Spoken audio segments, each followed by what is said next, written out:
this. I'm sorry. They got some guys pressure washing the building. Yeah, well, we'll survive. All right. And I believe we're live. Hola, cage fighting connoisseurs. This is Kid Nate back from a week off with dread illness, and Eugene S. Robinson fighting his way through power washing. They're power standing his building. Google's trying to stop him from being here. His boss is trying to stop him from being here, but Eugene would not be stopped. And I'm sick. And you'll know I'm here. Yeah. Kid Nate calls in sick, misses his show. Eugene doesn't have that option, but he's shirtless. Look at this shirtlessness. Body is all marked up. What would Joseph Smith say about that, Eugene? There's no Shall not tattoos. pin the soul to the body. Book of Leviticus, read it. Indeed, indeed. But we are here to talk about UFC Fight Night 40 Brown versus Silva, or UFC Fight Night Cincinnati, or UFC Fight Night 41, as Sherdog calls it. Eugene, what's your overall state of not caring about this card? Well, you know what? You know, they did something pretty clever. You know, they're taking that week. I tell you, the Mayweather-Madonna fight has pretty much, you know, it's like you don't realize, you jump over the fence when you think the grass is greener. Screw MMA. Fuck that MMA shit. I'm going to enjoy a night of boxing. And then you feel your soul floating above the building, and you feel it dying, and then please let me see the light again, and then you return to MMA. I care about all of these, man. I am so happy that MMA is back. I am ecstatic, you know. Well, all it took was all of the exhibition dancing, and I might as well have been watching a foxtrot competition. I thought it was one of the more action-packed and nail-biting fights Mayweather's had. You even had some controversy going about it. I guess you haven't been to a foxtrot contest recently, then. A little behind on my foxtrot contest, Eugene. But let's get right to this. We got 3 fights on the Fight Pass preliminary card. First up, welterweights Anthony Lapsey and Albert Tumanov. But first, the disclaimer. Eugene, you want to get it? If you guys are sitting at home whining because we say we don't care about your fights, realize the fault is not yours or ours even, but the marketing people at the UFC who don't give a crap about you. Deal with it, fight interesting fight, and maybe next time they'll take note. Exactly. And with that, progressively more and more hostile. The disclaimer. Here's my disclaimer. There you go. Eugene S. Robinson, a bitter, angry old man. I'm not getting older. I'm not getting older, my friend.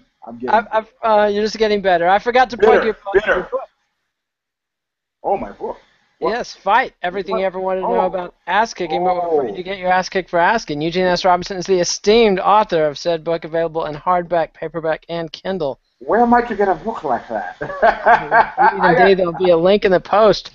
And I need to remind people to give us a thumbs up on YouTube, like the video, subscribe to MMA Nation, and you'll get all these videos. And we're going to start doing these live in advance notice. I forgot to do that today, but in future we'll be giving you more heads up about the live shoots. Now, welterweights Anthony Lapsey and Albert Tumanov. Do you care?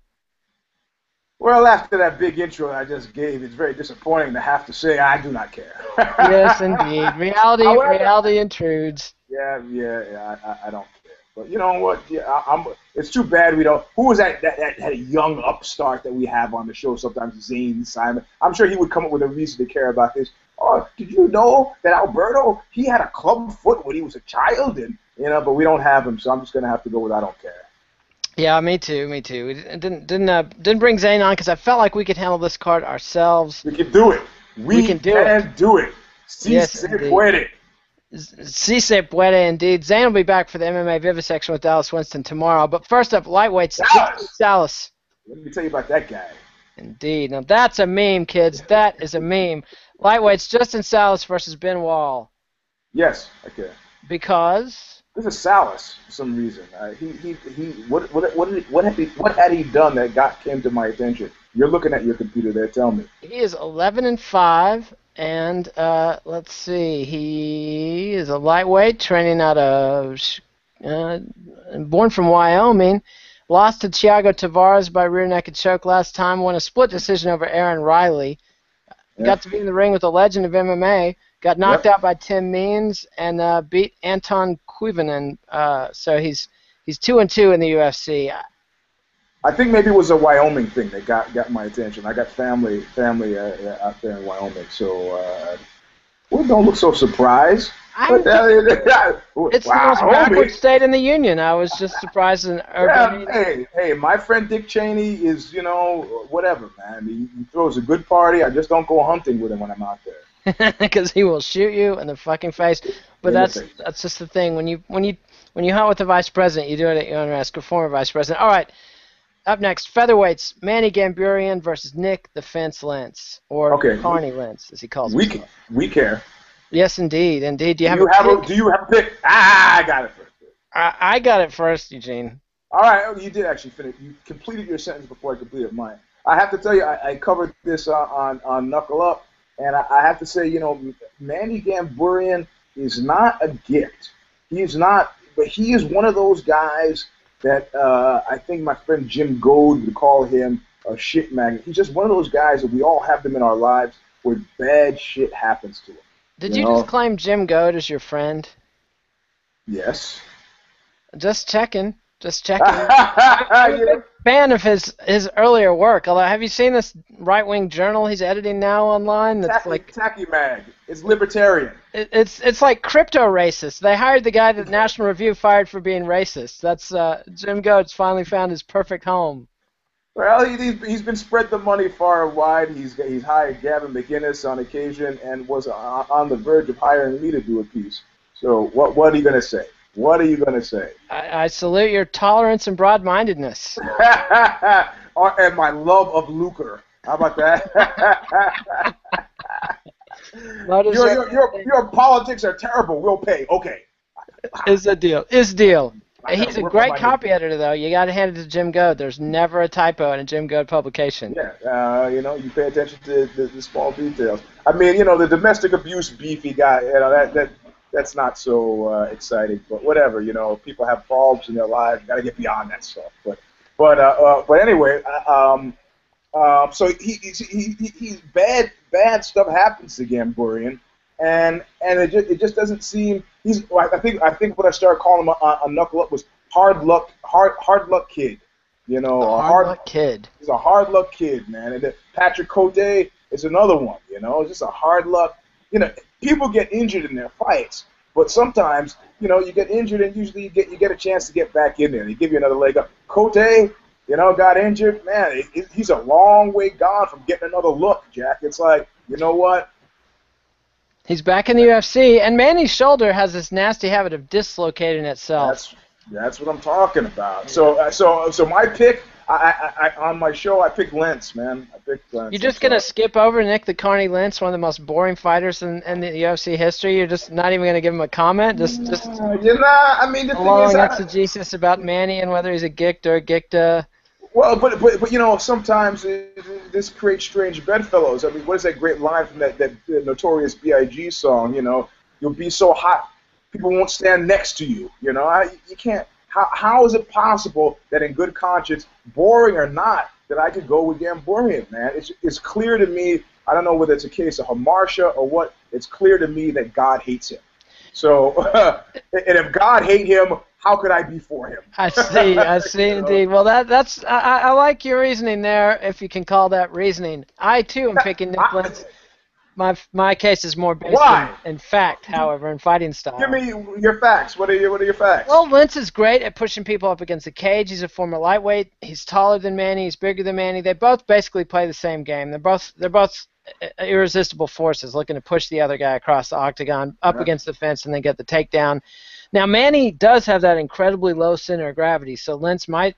I mean, if Manny can push him back, I'll take it all back. But I think Lentz has got the wrestling edge.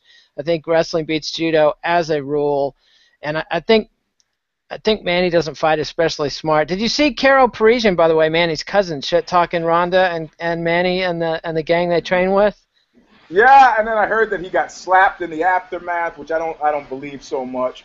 I mean, I think Carol is in a unique position of not give a fuckitude. It's clear.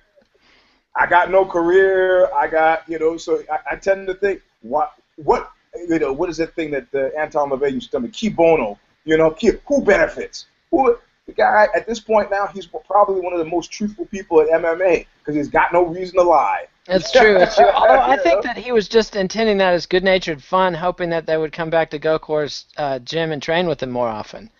I really think when he was making the tasteless jokes about Manny changing Ronda Rousey's tampons that he thought that was just a little jake. You know what? There's a thing that happens to guys who train, and it's called gymitis. And I find myself now that I work in both worlds having a bad case of gymitis, where you'll say stuff that you would say in the gym outside the gym, and then you realize, it's like, wah, wah, wah. Nobody thinks it's funny. Indeed. You got to have the smell of sweat and stale farts and a little bit of blood in the air to. Exactly. So I think Parisia got bit by that as well. So.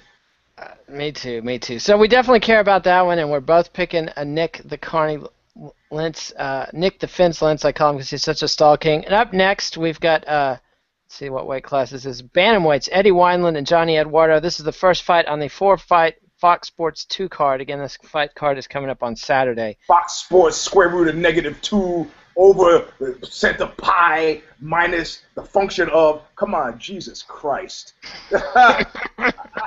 I guess I'm the only one that's baffled by this. And I know from But come on, Eugene, seriously, your hunt for watching the UFC is more a matter of finding out who's got it playing on their TV in their house than it is finding out what channel it's on. Yeah, a sad discovery this past the last UFC.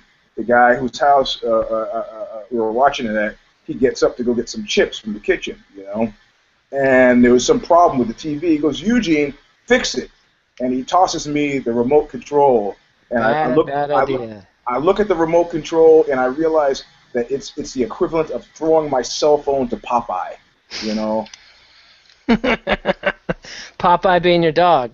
Popeye being my dog. 17 years without TV, and I'm lost, man.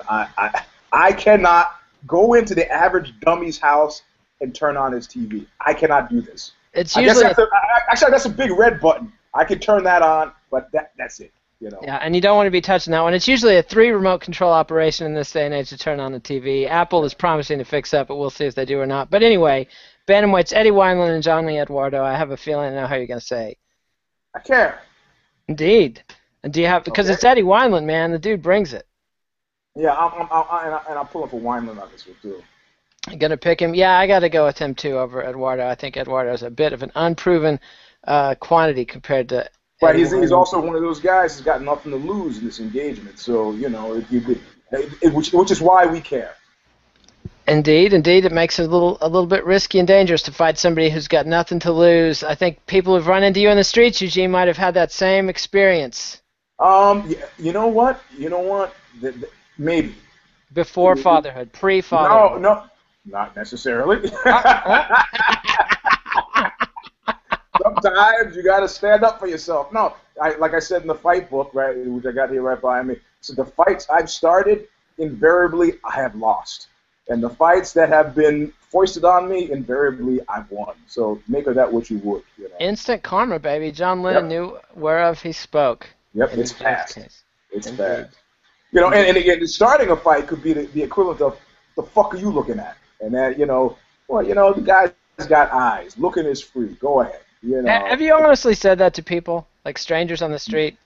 Not after the age of 25. At 25, that's old enough to rent a car. I guess that's why they have that insurance. They understand the male mentality pre-25. I was drunk when I signed that contract. Johnny Knoxville's greatest line ever. Oh, Johnny Knoxville. And that brings us to welterweights, Jan Cabral and Zach Cummings, to which I have to say, how the fuck is Eddie Wineland going on before these guys? That's strange. I do not care. I don't either. Zach Cummings is somebody I know who he is, and I don't care. No offense, Zach. I find your fights a tad tedious so far. I'm sure Zane and Zach can tell me where I was wrong. That brings us to flyweights, Kyoji Horiguchi and Daryl Montague. I don't really care. Montague I pay attention to, but I don't really care. I mean, not enough to like you and Zach Cummings. Montague is my Zach Cummings. I have heard of. Yeah, fair enough. I'm kind of interested in Horiguchi just because he's 23, he's Japanese, Shudo champion. Always hope springs eternal for the Japanese fight fan like myself. So we'll see if he can do something. But it's got me just. I guess I care just for that reason, but just barely. All right, and this is the final fight for the preliminary Fox Sports 2 card. Middleweights Ed Herman and Rafael Natal. Yes, of course. Do you have a pick? Man, you know what? This is. I mean, at least we get to say this about Herman that he creates a crisis of confidence here. Ed Herman is a crisis of confidence, isn't he? so you just kind of feel like I'm shooting for the moon, but I'm going to do some Brazilian nut jumping here just because I don't know. I'm going to go for Natal. I just feel it's a safe bet. I think so too. Although Tim Kennedy pretty much whored him in his last fight, I felt that was a case of Natal getting too big for his britches. But Ed Herman is not too big for his britches. Ed Herman made Jake Shields look like a man of action, although Jake was on some sort of substance, a mystery substance. It's never been revealed what it was. It could have been marijuana for all we know. Could have been Stands Alone or Bolnadine or how I like it, Boldenone or Stanazala. Indeed. That's the good stuff. If the guy selling it to you says he's got that, pay cash. You know everybody's buying stuff from this recombination, so you buy the separate chemicals, and then you get some junior league chemist who figures out how to combine them to sync, or they send it out to a place who could say, we don't sell steroids, we don't know what the guy sent us, we just put them together. So which means that you have this whole cottage industry of guys essentially making their own steroids, and which means that you can also make your own labels. Very exciting. And this one guy had put the Trix Rabbit, from the Trix cereal, and rather than the name of whatever the steroid was, it printed on the label with the Trix Rabbit like this it said, "Who knows what it does?" I wonder if that was the same guy that the quack doctor that Overeem had attend the Nevada State Commission meeting with him. Shouldn't say quack, sorry, licensed medical professional who's not allowed to distribute narcotics or perform plastic surgery in the state of Texas for very good reasons. Right. Well, he reminds me of Professor Irwin Corey, where you have to be of a certain age to remember Professor Irwin Corey, the world's foremost authority. On what? Yes. Look up Professor Irwin Corey if you have the time. Yeah. Those are the days, kids. It is worth a look at Wikipedia. All right, and that brings us to the main card. Flyweight, Chris Carrioso versus Louis Smolka. Yes. Yeah. Yes, because? Carrioso. And you have a pick? You picking him all the way? No. well, hold on. Yes, I am. Yes. Yeah, I gotta go with Carrioso too. Although Smolka is undefeated on the regional circuit, but I feel like Carrioso. Yeah, but every time we've seen those guys, local boy wonders, they end up being not, you just can't. I mean, to which I got two words: Pat Barry. Ouch. Did you see his fight on Saturday at Glory? That's what I'm talking about. Yeah, they scoured the world looking for a kickboxer that he could beat, and I was pretty sure they had found their man, but alas. Well, somebody made the great point. It's like, it's like it reminds me of what was it, Art Tatum, right? Art Blakey. Art Blakey, the jazz drummer. The Jazz Messengers. Who was doing some stuff with Branford Marsalis, and I know this because I got it from Joe Ciccarelli, who was producing the Oxbow record, but he was producing the session. And Branford Marsalis had just gotten off the Sting tour, and they're playing, and Ciccarelli could feel. Time out. Branford Marsalis on the Sting tour, is that not like a criminal offense? Guys got to eat. Yeah, guys got to eat. But Anyway, go ahead. Anyway, so Ciccarelli's at the board, and he's like, he could, how you can feel when there's danger in the air? He could feel there's danger in the air, and he's looking at Art, and Art's behind the drums, and they're like lasers out of his eyes, and they finish the song, and Branford and the guys in the band are kind of laughing and joking, and Art takes off his headphones, and he said, "You kind of fucked up out there." And he says, oh, well, we had a bit. And fucking Art lashes into them and says, you've been fucking playing with this Sting guy. You lost your chops. You guys are fucking up, and if you do it again, I'm going to come out from behind this kid and punch you in your goddamn face. And those guys all, fucking Art at that point was like 70 years old, man. and so I asked Ciccarelli, how'd they play next time? He goes, perfectly.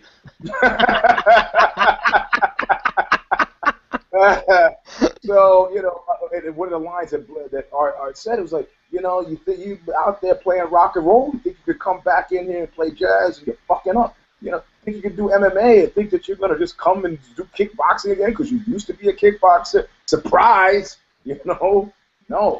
Indeed. And nice way to circle back around to the point. I was so much enjoying the Art Blakey Branford Marsalis anecdote. I had long since forgotten what the connection to UFC Fight Night. You were adrift. You ground control to Major Nate. Indeed, and I need to put in a correction because Louis Smolka has won one fight. He beat the inimitable Alptikin Ozkilik at UFC Fight Night Rockhold versus Philippou. Who doesn't remember that fight? I know, and actually, I believe he was impressive. My vague memory of that is that he was impressive, but I'm still going to stick with Carrioso, which might mean Carrioso loses because that's how he does me. I've picked against him so many times, and he always wins. And now that I'm picking him, I guarantee he's going to lose. All right, and that brings us to the big fellas. Heavyweight Soa Palele versus Ron Potts, or Juan Potts. I can't tell if this guy's Brazilian or not. I care, and I'm going to pick Soa Palele. Yeah, me too. On the basis of our Facebook friendship. Wow, the ties that bind, Eugene. That is a... I can't think of a worse reason. To make a pick. I love his Instagram account. Gives you the warm fuzzies. But Potts is the first guy from South Africa's Extreme Fighting Championship to come over to the UFC, so a big deal. South Africa's pretty tough, man. You look at Deantworth. I know. Wouldn't want to fight that chick. I would not want to fight that chick. I've been digging a lot of South African music lately. There's some other guy spoke something that is very good. But anyway, I can't even remember the dude's name, so that's a pretty pointless plug. All right, and that brings us. I don't know your work, but I've heard you're a genius. And that brings us to welterweights Neil Magny and Tim Means. Do you care? You care? Do you? No, I don't care. I don't either. We can keep this up all day. Yes, no, yes, no, I don't care. Yeah, we don't care. I kind of... All right, but this brings us to... Tim Means I kind of know, but Yeah, he hasn't sold me. Neil Magny definitely hasn't sold me. This brings us... And right now, right now, they're like 30% of the people in America who are into this thing have their fingers poised over the keyboards. How could you not care about Tim Means? Don't you know he did... Yeah, all right, man, whatever. Exactly. All 12 of our viewers are enraged right now. All right, lightweights, Eric Koch and Darren Cruikshank. Yes, I care. I care too. I'm excited to see how Koch does at lightweight, and Cruikshank always brings the karate stylings that I'm a complete sucker for. Do you have a pick here? Karate, judo. Let's see that knife hand. Yeah, we're ridge hand with Barney Rubble from the Flintstones, where he learns a little judo. But of course, conflates the martial arts by saying a judo, a chop. Yeah, I misspent many hours with the Flintstones, man. That was up there. That issue with Natasha, who was much too important to be captured. Indeed. Yeah. And the guy's name is Spoke Mathombo. Have you heard this dude? Spoke Mathombo. Spoke Mathombo. I highly recommend it if you like the Antwort. Check this cat out. Anyway. Okay. Yes. Back to the fights. You were saying, you were saying the Barney Rubble judo chop joke, which I could have done a shillelagh by all rights. No. But you can't because the Barney Rubble judo chop is not a story. It's true. It's not an anecdote. It's merely a joke. But I could break the law. I could just start Donna Shalala and sentence fragments. You start using prepositions. We've already used "the" today, Eugene. It's like Catch-22. There will be no articles allowed in the show. None. No vowels. No more vowels. No more vowels. We're going complete Czechoslovak here. All right. So do you have a pick? Yeah. Who's fighting again? that's my Sid Vicious imitation. Yeah, who's fighting again? I got up very early today. What is it? Indeed. Cruikshank and Eric who? Koch and Darren Yeah. Cruikshank, I'm the Detroit superstar. I'm picking Coke. But I don't know where we get by with this Coke thing. Come on, let's call it spade a spade. Koch. Koch? Suddenly, the mayor of New York, Ed Koch, is the only Koch around. The Koch brothers come out. Now everybody whose name is Koch is Koch. Come on. Hey, man, everybody's trying to pass. What can I say? It's like Sterling, the Clippers owner. I found out yesterday, that's not even his real last name. It's like Tomoski or something. No, Takowitz. So, Takowitz, that's right. So, what a tangled web we weave. Anyway, so you're picking... Easy with that. Easy. I'm just saying, that's all. Just saying. Eric Koch, next thing you know, you'll be picking up a transgendered black prostitute on the grounds that you were going to beat them up, and then one thing led to another. Hey, I'm not Danny Bonaducci or Eddie Murphy or any of those cats. No, they were just helping. I'm more like Hugh Grant, man. That guy's a gent. And what is it about this pro fighter who remained nameless, who went to Thailand and said the best thing ever to his fight team before they go to Thailand? You guys make sure if I'm picking up any transgendered individuals, you let me know. And his team was like, okay.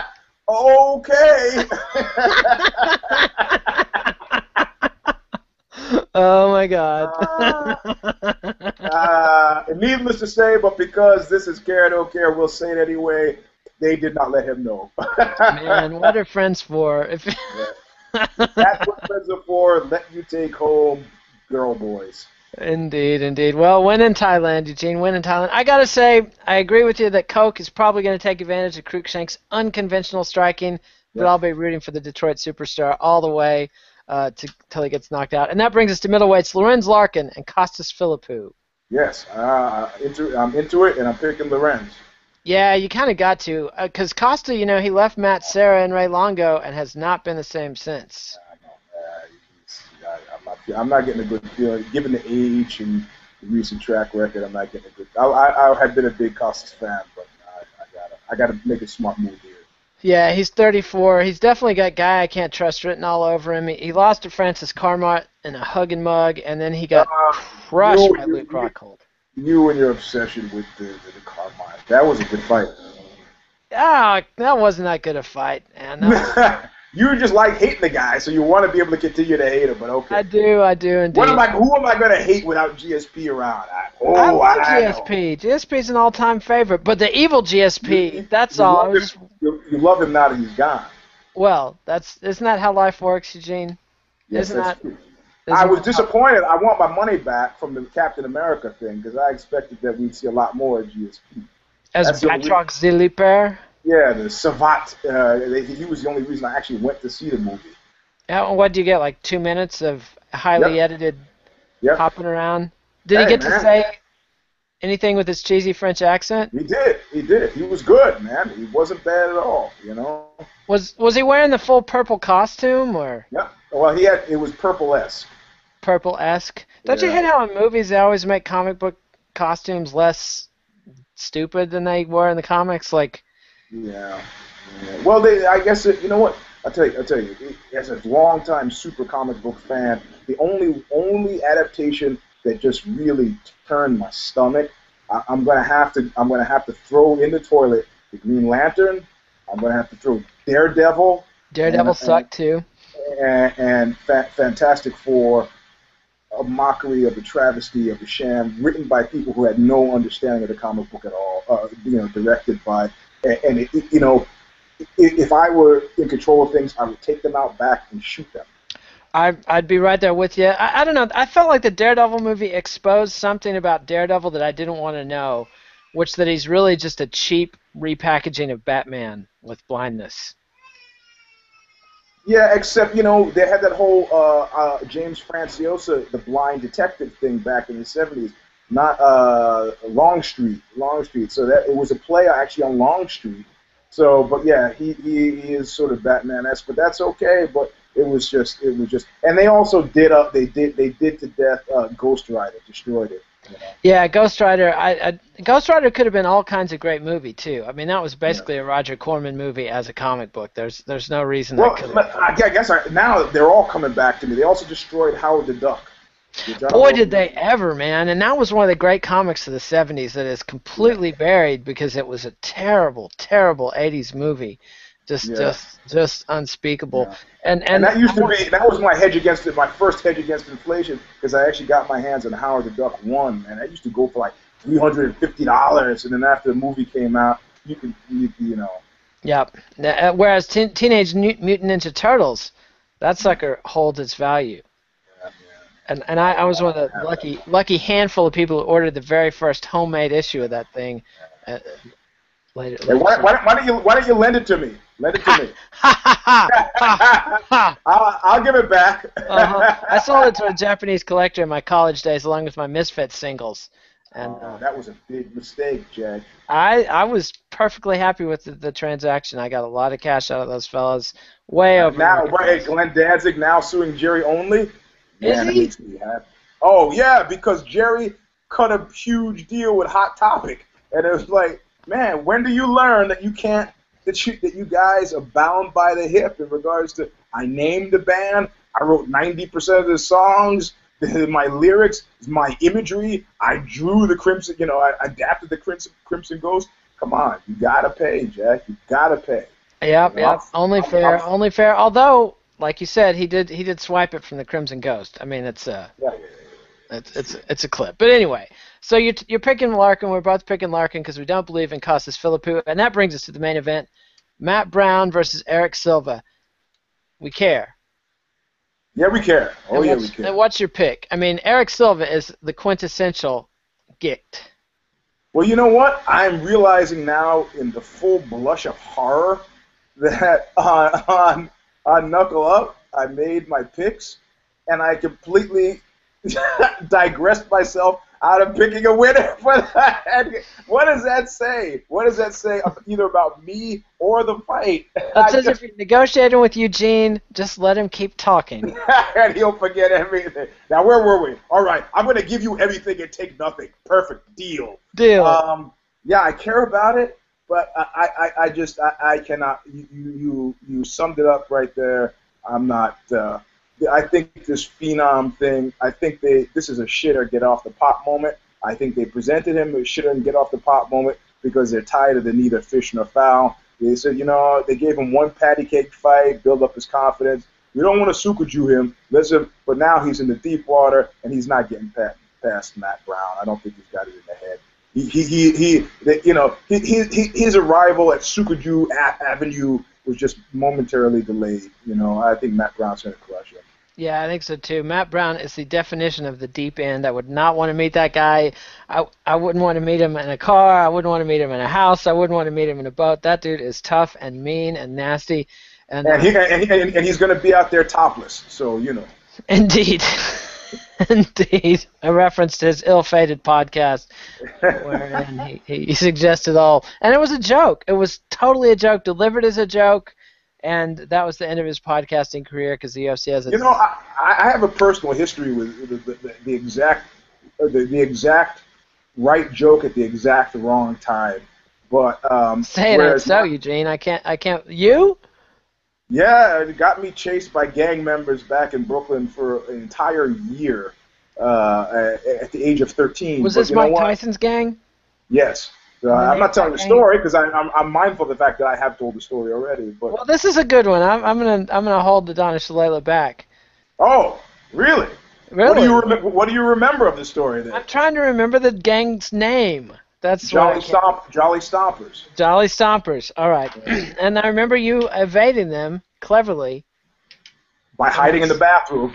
Yes, hiding in the bathroom, much like the movie My Bodyguard. Do you remember that movie, My Bodyguard? I hid in the bathroom once until I could get home and get weapons, and then there was no more hiding in the bathroom. And what were you packing? Nunchucks, ninja stars? A knife. A knife. What were you gonna? Were you really gonna stab somebody?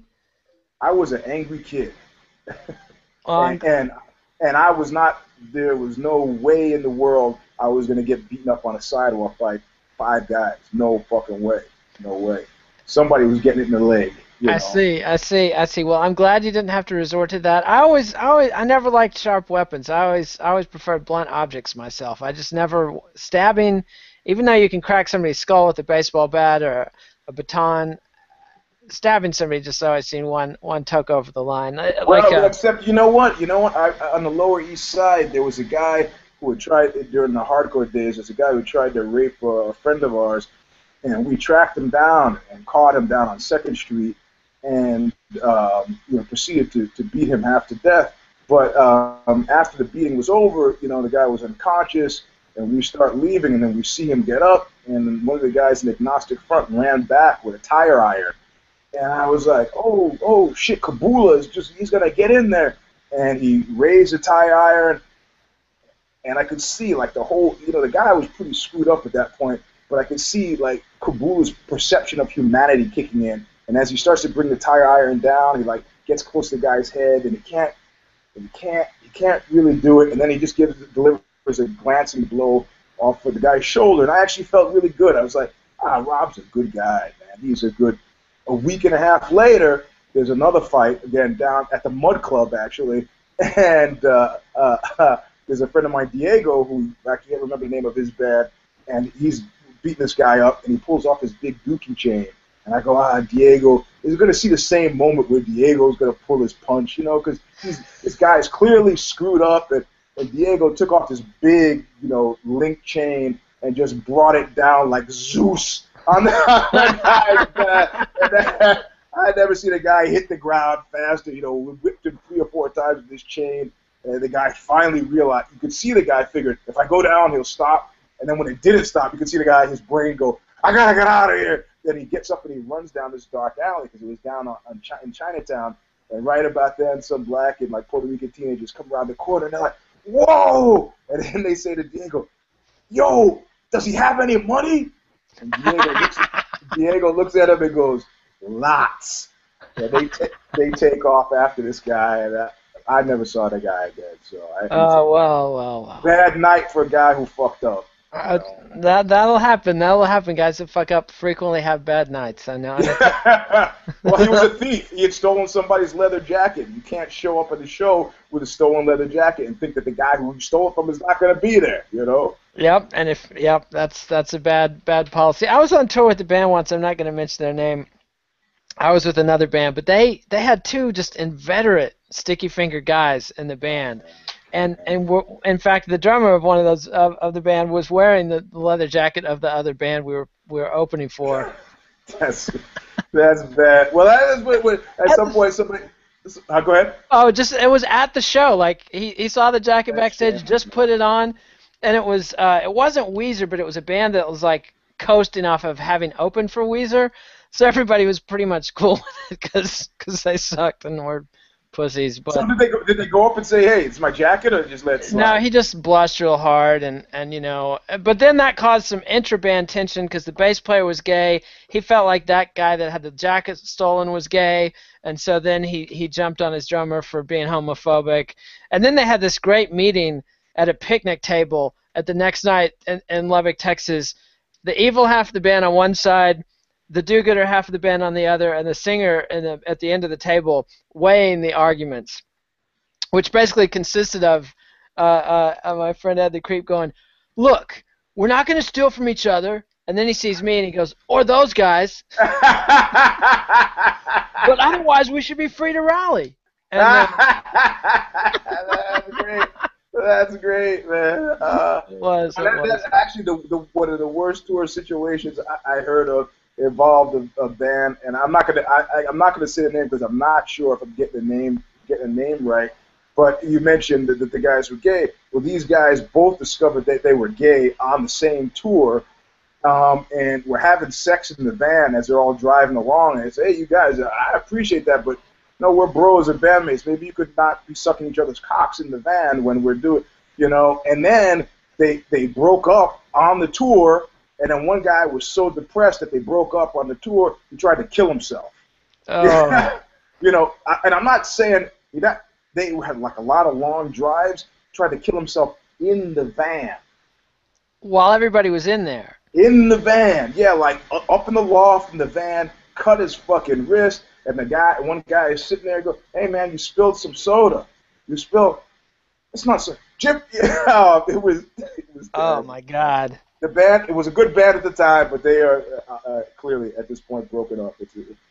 That sounds awful. That makes me think of a story from one of the Kiss autobiographies. I can't remember which one it was, but there was some kind of big meeting with all their management, all their wives, and Ace Frehley and Peter Criss getting an argument about who sucked whose dick first.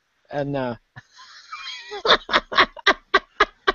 Oxbow seems really tamed when I hear stuff like this.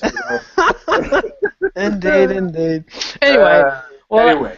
That's it for the show. We're both picking Matt Brown to beat Eric Silva. We care about that fight. We sort of care about Eugene sadder but wiser after the Mayweather experience, and I know you didn't spend $75 on that. How do you know that?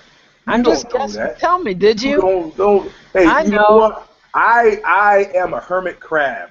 If I had TV, maybe I would have, but you always go to people's houses. Except everybody's hip to like, how come I only hear from Eugene when there's a fight on TV? Did you bring snacks at least? I bought a bottle of wine, which I drank. A bottle of wine that you drank? Yeah. The world's worst house guest. Yeah, because I'm drinking straight from the bottle, which discourages people wanting it. That it will. All right. Hey man, I've become like the Jehovah's Witness. On a fight night, guys are like drawing the blinds. We're not home. Fuck that guy. You can put a little sign on your door that says "No JW," and they'll stay away. Oh, really? No solicitors, no JW. No, I used to let them come in all the time. Really? They would show up with women, and they'd be talking to me about religion, and I'd be like, yeah. They've pulled that shit on me before. I had some young little MILF knock on the door not long ago, and I was like, what the fuck is this? 11:30 in the morning. Yeah, but you know what? I let him in, and I'm like sitting next to her on the couch, reading over her shoulder, and I'm like, yeah. And then the next visit, old dudes. Old dudes are there, huh? Well, this one, by the time I answered the door, Grandma was coming around the corner, and Grandma was not. It wasn't a matching set. Like it was. Ugly bait and switch. Anyway. Hey, you should have let that stop you. I'm ashamed of you. You dig down deep. I don't need that kind of aggravation. All right. Well, thanks, everybody. This has been the Care Don't Care preview for UFC Fight Night 40, Brown versus Silva. We'll be back. I'll have the vivisection on Thursday. Then we'll have all the post-show goodness, and then start again, knuckle up, etc., heading into I don't even know what's coming up next. UFC 173 is somewhere down the line. Eugene, thanks again. Adios, MMA aficionados. Remember to follow us on Twitter at Eugene Robinson, at KidNate. Read us on BloodyElbow.com and give us a like to the video and subscribe to MMANation.com on YouTube. Adios, MMA aficionados. Thanks, Eugene. See ya. Bye.